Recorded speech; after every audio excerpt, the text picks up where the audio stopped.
जीवनी शक्ति कैसे जगाएं? पाठ 7। संतुलित आहार। शरीर मुख्यतः भोजन से ही बना है। भोजन के बिना न तो शरीर का निर्माण ही हो सकता है और न शरीर में होने वाली प्रतिदिन की टूट फूट की पूर्ति ही संभव है। शरीर निर्माण और पंच तत्व। शरीर की रचना 5 तत्वों मिट्टी, जल, अग्नि, वायु और आकाश से हुई है। श्री रामचरितमानस के अनुसार क्षिति जल पावक गगन समीरा, पंच रचित यह अधम शरीरा। किष्किंधा कांड 10:4। अर्थात धरती, जल, अग्नि, वायु और आकाश से हमारा अधम यानी भौतिक शरीर बना है। 4 ही तत्व खाने के हैं, पृथ्वी, जल, अग्नि और वायु। 5वां तत्व आकाश है न खाने का। वो दूसरे ढंग से शरीर निर्माण में सहायक होता है। पहला, पृथ्वी तत्व। इस तत्व के अंतर्गत सभी प्रकार के अनाज और दालें आती हैं। जो लोग शारीरिक श्रम अधिक करते हैं वे ही पृथ्वी तत्व की अधिक मात्रा खाकर पचा सकते हैं। बौद्धिक श्रम करने वाले लोगों को इसकी आवश्यकता कम ही होगी। 25 वर्ष की आयु से अधिक आयु वालों के लिए ये उचित है कि वे अनाज की मात्रा पहले की अपेक्षा कम से कम आधी तो अवश्य कर दें और उस मात्रा को भी दोनों वक्त में आधा आधा खाने की बजाय शाम को एक बार ही खाएं। पृथ्वी तत्व वाले भोजन में भी कुछ हल्के यानी सुपाच्य और कुछ भारी यानी गरिष्ठ गुण वाले पदार्थ होते हैं। चावल, गेहूं की तुलना में दालें गरिष्ठ हैं। मूंग की दाल हल्की व उत्तम है। दूसरा, जल तत्व। जल तत्व से संबंधित भोजन के पदार्थों में मुख्यतः सब्जियां आती हैं। इनमें भी 2 प्रकार के भेद हैं। पहला, ऐसी सब्जियां जो जमीन के ऊपर होती हैं, जैसे कद्दू, लौकी, परवल, तोरई, टिंडा, गोभी आदि। इनमें जल तत्व अधिक होता है और इनमें शरीर से मल निकालने की शक्ति भी अधिक होती है। दूसरा, आलू, शकरकंद आदि कंदमूल, जिनमें जल तत्व कम तथा पृथ्वी तत्व अधिक होता है। ये कंदमूल उपर्युक्त सब्जियों की अपेक्षा अधिक गरिष्ठ होते हैं। तीसरा, अग्नि तत्व। अग्नि तत्व विशेष रूप से फलों में होता है। फल सूर्य की गर्मी में पकते हैं। जब हम धूप लेते हैं या सूर्य की गर्मी से पके हुए फल खाते हैं तो शरीर के अंदर अग्नि तत्व का समावेश होता है। कृत्रिम रूप से पकाए गए फलों का गुण कम हो जाता है। फल 2 प्रकार के होते हैं, रसदार तथा गूदेदार। गूदेदार फलों में पोषक तत्व अपेक्षाकृत अधिक होते हैं, किंतु रसदार फल शरीर को शुद्ध करने में अधिक सहायक होते हैं। अतः रसदार फल सुपाच्य तथा गूदेदार फल अपेक्षाकृत गरिष्ठ माने गए हैं, किंतु दोनों ही प्रकार के फल पृथ्वी और जल तत्व वाले भोज्य पदार्थों की अपेक्षा अधिक सुपाच्य होते हैं। इन्हें बिना पकाए कच्चा ही खाना चाहिए। ककड़ी, खीरा, सिंघाड़ा, गाजर, टमाटर, मूली आदि यद्यपि सब्जियों में गिने जाते हैं, फिर भी बिना पकाए खाने योग्य होने से इन्हें सब्जियों एवं फलों के बीच की कोटि में रखा जा सकता है। चौथा, वायु तत्व। वायु तत्व विशेष रूप से पत्तियों में होता है। इसे ही श्री रामचरितमानस में शाक और श्री गीता में पत्र कहा गया है। इन दोनों ही ग्रंथों में इन्हें भोजन के पदार्थों में प्राथमिकता दी गई है। पत्तियों में हल्की और भारी पत्तियां होती हैं। तुलसी तथा बेल की पत्तियों में शरीर को शुद्ध करने की शक्ति अधिक होती है। ये सुपाच्य होती हैं और कच्ची ही खाई जाती हैं। अन्य खाई जाने वाली पत्तियों में धनिया, पुदीना, बथुआ, पालक, चौलाई, पत्ता गोभी आदि आती हैं। 5वां, आकाश तत्व। ये न खाने का तत्व है। सूक्ष्मतम होने के कारण इसकी भूमिका बहुत महत्वपूर्ण है। ये अणुविहीन तत्व है जो उपवास से आमाशय को रिक्त रखकर प्राप्त होता है। जब तक पेट में कुछ स्थान खाली न होगा तब तक खाए गए पदार्थों को गति नहीं मिलेगी जो पाचन के लिए आवश्यक है। जीवनी शक्ति के जागरण का सारा श्रेय उपवास अर्थात आकाश तत्व को दिया जा सकता है। शास्त्रों में तो ये स्पष्ट है कि आकाश से वायु, वायु से अग्नि, अग्नि से जल और जल से पृथ्वी की उत्पत्ति हुई है। पृथ्वी, जल, अग्नि एवं वायु तत्व शरीर निर्माण में प्रत्यक्ष रूप से भाग लेते हैं, जबकि आकाश तत्व शरीर को निर्मल कर उक्त चारों तत्वों को उचित एवं प्रभावकारी रूप में कार्य करने की सुविधा और अवसर प्रदान करता है। भोजन के सभी तत्व अपने सूक्ष्म और स्थूल दोनों ही रूपों में सहायक होकर शरीर का निर्माण करते हैं। पृथ्वी तत्व ये स्थूल रूप से दाल, रोटी, चावल अर्थात अनाज खाने से प्राप्त होता है। सूक्ष्म रूप में ये पृथ्वी पर नंगे पैर चलने से भी प्राप्त होता है। पुष्पों की गंध से भी ये तत्व प्राप्त किया जा सकता है। जल तत्व ये स्थूल रूप से हरी सब्जियों में मिलता है, सूक्ष्म रूप से जल पीने से प्राप्त होता है। अग्नि तत्व ये स्थूल रूप से पके हुए फलों से प्राप्त होता है, सूक्ष्म रूप से धूप से प्राप्त होता है। वायु तत्व ये स्थूल रूप से पत्तियों से मिलता है, सूक्ष्म रूप से सीधे वायु से प्राप्त होता है। स्वस्थ रहने के लिए ये आवश्यक है कि ये पांचों तत्व शरीर को समुचित मात्रा में नियमित रूप से मिलते रहें। दोपहर 12 बजे तक बिल्कुल कुछ न खा पीकर आकाश तत्व को ग्रहण करना, दोपहर में कुछ ताजी पत्तियों, वायु तत्व तथा धूप में पके स्थानीय एवं मौसम के फलों, अग्नि तत्व का सेवन, साय 4:30 से 5:30 बजे तक अल्पाहार तथा रात्रि में सब्जी यानी जल तत्व और अनाज का भोजन पृथ्वी तत्व संतुलित आहार कहलाता है। ये अखंड स्वास्थ्य की आधारशिला है। संतुलित आहार सभी के लिए एक समान नहीं हो सकता है। आहार का निर्णय किसी भी व्यक्ति की आयु, कार्य, शारीरिक स्थिति, रुचि, पाचन शक्ति, ऋतु, उपलब्ध खाद्य सामग्री आदि पर विचार करके ही किया जा सकता है। प्रत्येक तत्व के भीतर अन्य 4 तत्वों का भी थोड़ा समावेश रहता है।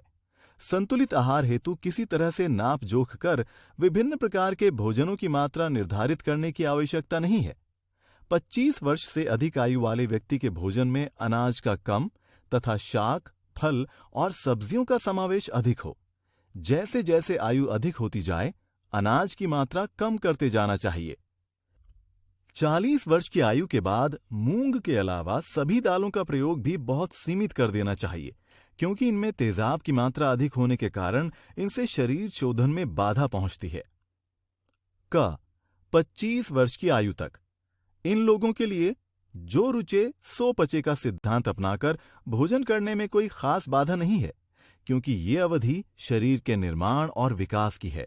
इस आयु में जठराग्नि इतनी तेज होती है कि कुछ भी खाकर पचाया जा सकता है।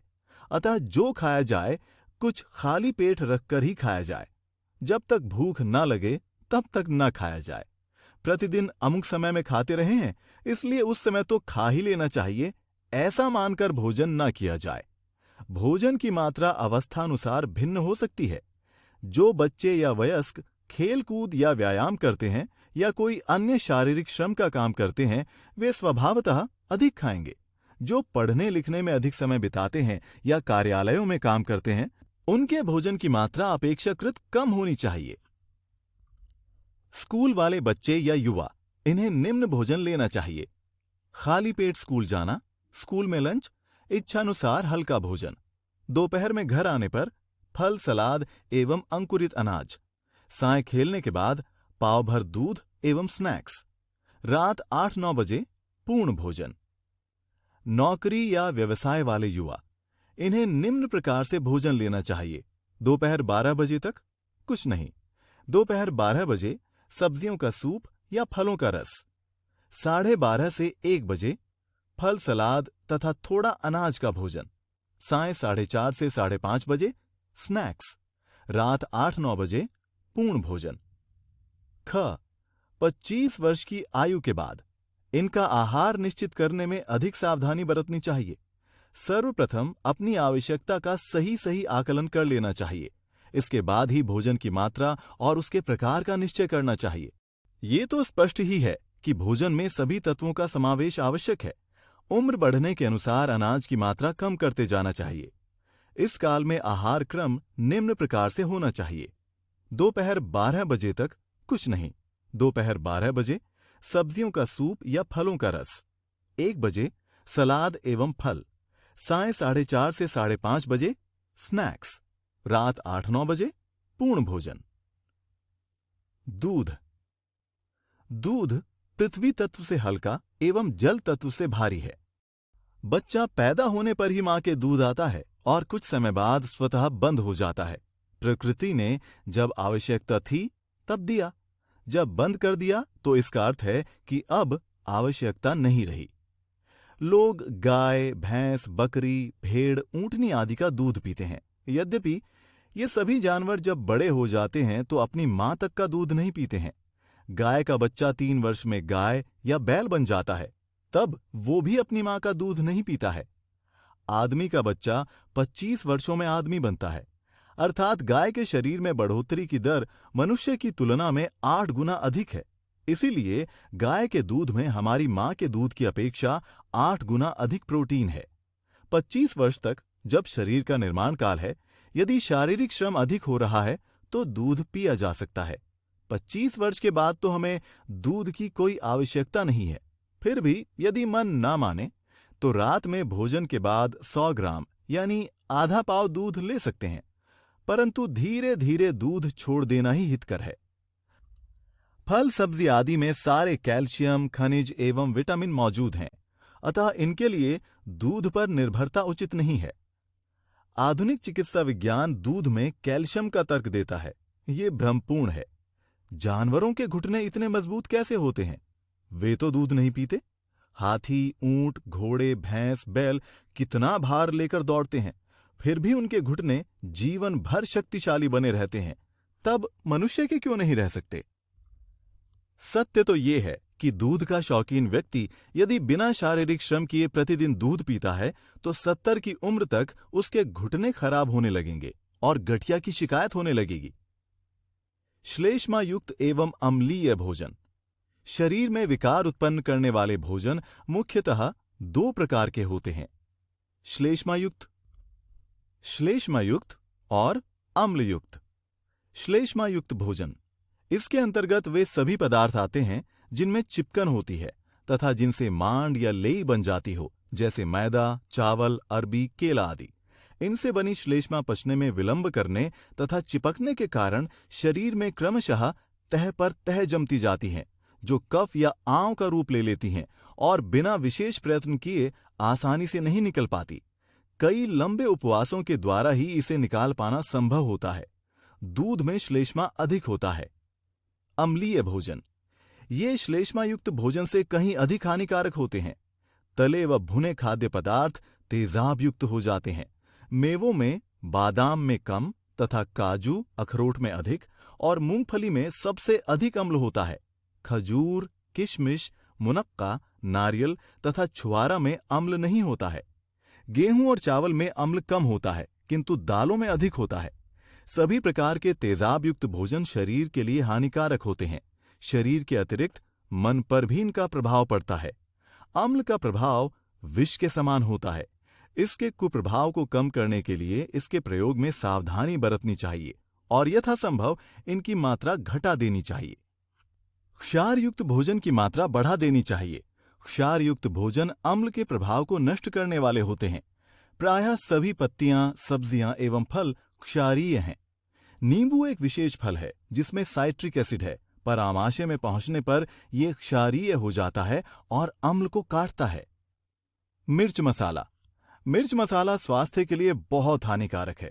इनसे पाचन प्रणाली में उत्तेजना और फिर अम्ल पैदा होता है। मांस, मछली एवं अंडा। यद्यपि बहुत लोग मांस, मछली व अंडा भोजन के रूप में लेते हैं, लेकिन मानव शरीर की रचना मांसाहार के अनुकूल नहीं है। मनुष्य की आंतों में कई मोड़ होते हैं और वो चक्करदार होती है। अतः भोजन को आगे ढकेलने के लिए फल व सब्जी के खुज्जे व रेशे बहुत मदद करते हैं। मांस में रेशे न होने के कारण जटिल आंतों में वो बहुत कठिनाई से आगे खिसकता है, जिससे भोजन का जमाव हो जाता है। इसके विपरीत मांसाहारी पशुओं की आंतें सीधी सपाट होती हैं। उनमें मांस को आगे ढकेलने में खुज्जे व रेशों की जरूरत नहीं पड़ती है। मनुष्य के मुख में क्षारीय लार बनता है जो कार्बोहाइड्रेट्स को पचाता है। मांस को पचाने के लिए तेजाब की आवश्यकता होती है। मांसाहारी जीव जंतुओं की लार तेजाबी होती है। विश्व स्वास्थ्य संगठन यानी WHO की बुलेटिन संख्या 637 के अनुसार मनुष्य के शरीर में लगभग 160 बीमारियां मांस खाने से आती हैं। सन 1970 में प्रकाशित अमेरिका के journal of the national cancer institute के अनुसार वहां जिन प्रदेशों में मांस की खपत अधिक होती है, वहां बड़ी आंत के कैंसर के रोगियों की संख्या अधिक है। टोक्यो के नेशनल कैंसर इंस्टीट्यूट के डॉक्टर हिरायामा के मार्गदर्शन में कैंसर के लगभग 1,22,000 रोगियों पर अनुसंधान किया गया और पाया गया कि मांस का भोजन न लेने वाली महिलाओं की तुलना में मांस लेने वाली महिलाओं में स्तन के कैंसर का खतरा 4 गुना अधिक है। ऑस्ट्रेलिया के डॉक्टर एंड्रयू गोल्ड ने अपनी पुस्तक diabetes, its causes and treatment में मधुमेह के रोगियों को शाकाहार की सलाह दी है। ऑस्ट्रेलिया में मांस की प्रति व्यक्ति प्रति वर्ष औसत खपत 130 किलोग्राम है और वहां आंत के कैंसर के सबसे अधिक रोगी हैं। मांस, मछली व अंडों में प्रोटीन तथा प्यूरिन अधिक होता है, इससे गठिया रोग हो जाता है। अमेरिका में प्रति वर्ष 5,50,000 मौतें हृदय रोग से होती हैं। वहां ये कहावत प्रचलित है, अधिक मांसाहार अधिक हृदय रोग। अंडे में कार्बोहाइड्रेट बिल्कुल नहीं है तथा अंडा कफ पैदा करता है, इससे कब्ज तथा जोड़ों का दर्द होता है। इसके खाने से मन और बुद्धि के विकास पर भी बुरा प्रभाव पड़ता है।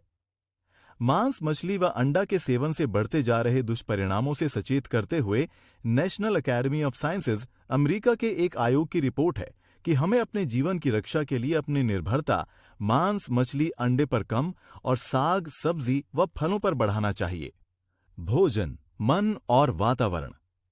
भोजन शरीर के अंदर पहुंचकर ठीक ढंग से अपना कार्य कर सके, इसके लिए ये देखना भी आवश्यक है कि कौन सी वस्तु किन परिस्थितियों में और किस प्रकार के वातावरण में ग्रहण की गई है। चिंता अथवा क्रोध की मनस्थिति अथवा दूषित वातावरण में ग्रहण किए गए भोजन से शरीर को वांछित लाभ नहीं पहुंच सकता और न तृप्ति ही होती है।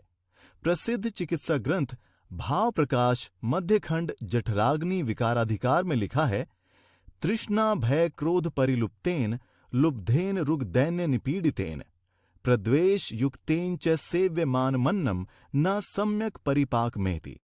प्यास, भय तथा क्रोध से व्याप्त, लोभी, रोग तथा दीनता से पीड़ित या अधिक द्वेष से युक्त होता हुआ जो मनुष्य भोजन करता है, उसका वो भोजन भली भांति नहीं पचता। कोई भी वस्तु जब साफ सुथरे ढंग से स्वच्छ बर्तनों और साफ स्थान पर परोस कर खिलाई जाती है तो खाने वाला व्यक्ति उस भोजन को ग्रहण कर प्रसन्नता का अनुभव करता है। ऐसे भोजन से उसके अंदर की संबंधित तंत्रिकाएं सहज ही जागृत होकर भोजन को यथाशीघ्र पचाने में सहायक होती हैं। बढ़िया से बढ़िया भोजन भी यदि गंदे वातावरण में खाने को दिया जाए तो संभव है कि खाने वाला उसे खाकर बीमार पड़ जाए। भोजन की मांग होने पर भी व्यक्ति में ऐसे भोजन के प्रति प्रायः अरुचि उत्पन्न हो जाती है। किसी भी अरुचिकर भोजन को देखकर मुंह में लार का निकलना बंद हो जाता है, जो भोजन को पचाने के लिए महत्वपूर्ण मानी गई है। लार का न निकलना इस तथ्य का संकेत है कि अंदर से भोजन की मांग ही समाप्त हो गई है। स्वाद का महत्व। भोजन में स्वाद का अति महत्व है। जीभ में लगभग 1000 ग्रंथियां स्वाद की हैं। इनके विभिन्न जोड़े करोड़ों स्वादों की अनुभूति कराने वाले हैं। स्वादिष्ट भोजन के विचार से ही जीभ में लार आने लगती है, जो कि पाचन में विशेष सहायक है। श्री रामचरितमानस में भी स्वाद को महत्व दिया गया है। जनक ने राम की बारात को अद्भुत व्यंजनों की दावत दी।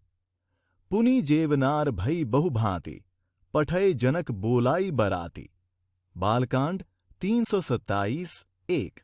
राजा ने सबको उचित आसन दिए। चतुर परोसने वालों ने सोने की कील लगे मणियों के पत्तलों में स्वादिष्ट दाल भात और गाय का घी क्षण भर में सबके सामने परोस दिया।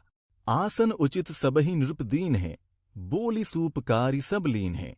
सादर लगे परन पनवारे, कनक कील मणि पान समारे। बालकांड 327:7-8। सुपोदन सुरभि सरपी सुंदर स्वादु पुनीत, छन महु सबके परूसी गे चतुर सुवार बिनीत। बालकांड 328। इसके अतिरिक्त अनेकों प्रकार के अमृत के समान पकवान परोसे गए जिनका बखान नहीं हो सकता। ऐसे ऐसे व्यंजन थे जिनके लोग नाम तक नहीं जानते। अगणित प्रकार के साग, फल, सब्जी और अनाज के बने व्यंजन थे। सभी व्यंजन 6 रसों से युक्त थे। भति अनेक परे पकवाने, सुधा सरिस नहीं जाहि बखाने। परुसन लगे सुवार सुजाना, बिंजन बिबध नाम को जाना। चारि भांति भोजन विधि गाई, एक एक विधि बरनी न जाई। छरस रुचिर बिंजन बहु जाति, एक एक रस अगणित भांति। बालकांड 327:2-5। भोजन भगवत प्रसाद। श्री रामचरितमानस में भोजन को भगवान के प्रसाद के रूप में ही ग्रहण करने की बात कही गई है। तुमहि निवेदित भोजन करहीं, प्रभु प्रसाद पट भूषण धरहीं। अयोध्या कांड 128:2। भारत के किन्हीं परिवारों में भोजन तैयार हो जाने के बाद उसे ग्रहण करने के पूर्व सभी व्यंजनों में से थोड़ा थोड़ा निकालकर भगवान के मंदिर में या घर में ही उनका स्मरण कर भोग लगाने अथवा अर्पित करने की प्रथा है। कहीं भोजन परोसे जाने पर थाली में से चतुर्थांश भगवान के नाम पर निकालकर तब शेष को ग्रहण करने की परिपाटी है। ऐसा करने से भोजन भगवान का प्रसाद बन जाता है। निश्चय ही भोजन भगवान के प्रसाद के रूप में ग्रहण करने से वो अत्यधिक गुणकारी बन जाता है। स्वयं भगवान कृष्ण का कथन है, यज्ञ शिष्टाशिनः संतो मुच्यन्ते सर्व किलिबिषः भुंजते ते त्वघम पापा ये पचन्त्यात्म कारणात्। श्री गीता 3:13। अर्थात इस प्रकार यज्ञ शेष प्रसाद पाने वाले श्रेष्ठ पुरुष सभी पापों से छूट जाते हैं। इसके विपरीत जो केवल अपने शरीर पोषण के लिए ही पकाते हैं वे पाप का ही भक्षण करते हैं। यज्ञ से शेष बचे हुए अन्न को खाने वाले श्रेष्ठ पुरुष सब पापों से छूट जाते हैं। इस भावना के पीछे एक मनोवैज्ञानिक कारण भी है। जब भोजन को सर्वप्रथम भगवान को अर्पित करने के विचार के साथ तैयार किया जाएगा तो अवश्य ही उसमें बड़ी सावधानी बरती जाएगी। उस दशा में व्यंजन की सारी सामग्री अधिकाधिक प्रेम एवं स्वच्छता के साथ तैयार की जाएगी। रसोई को भी सदा साफ सुथरा रखा जाएगा और सर्वोपरि होगी वो शुद्ध भावना जिसके साथ वे व्यंजन भगवान को समर्पित किए जाएंगे। व्यंजन चाहे साधारण कोटि के ही क्यों न हो, इस पवित्र भावना से ओतप्रोत होने पर वे जब भगवान के प्रसाद के रूप में ग्रहण किए जाएंगे तो मानव शरीर के लिए अमृत तुल्य ही सिद्ध होंगे। भोजन और भूख। वास्तविक भूख का अनुभव मस्तिष्क में होता है, जिसमें किसी प्रकार की पीड़ा या करोचन नहीं होती और भोजन करने में सुविधापूर्वक प्रतीक्षा की जा सकती हो। भूख तो एक सुखद अनुभूति है एवं उसका केंद्र आमाशय न होकर मस्तिष्क है। जिसको भूखे रहने पर पेट में कचोटन हो, आंखों में अंधेरा छाए, कमजोरी आए, उसे वो भूख न माने। ये तो शरीर में मल के कारण है। न खाने पर परेशानी होना मल के जलने का प्रमाण है। खाने की इच्छा या विचार तो सुखद है। यदि खाना न भी मिले तो परेशानी बिल्कुल नहीं होनी चाहिए। जिसके शरीर में भोजन की अनुपस्थिति में जितनी परेशानी होती है उसके शरीर में उतना ही मल है तथा उसी अनुपात में वो रोगी है। वास्तविक भूख तभी लगती है जब खाया गया भोजन ठीक ढंग से पच गया हो।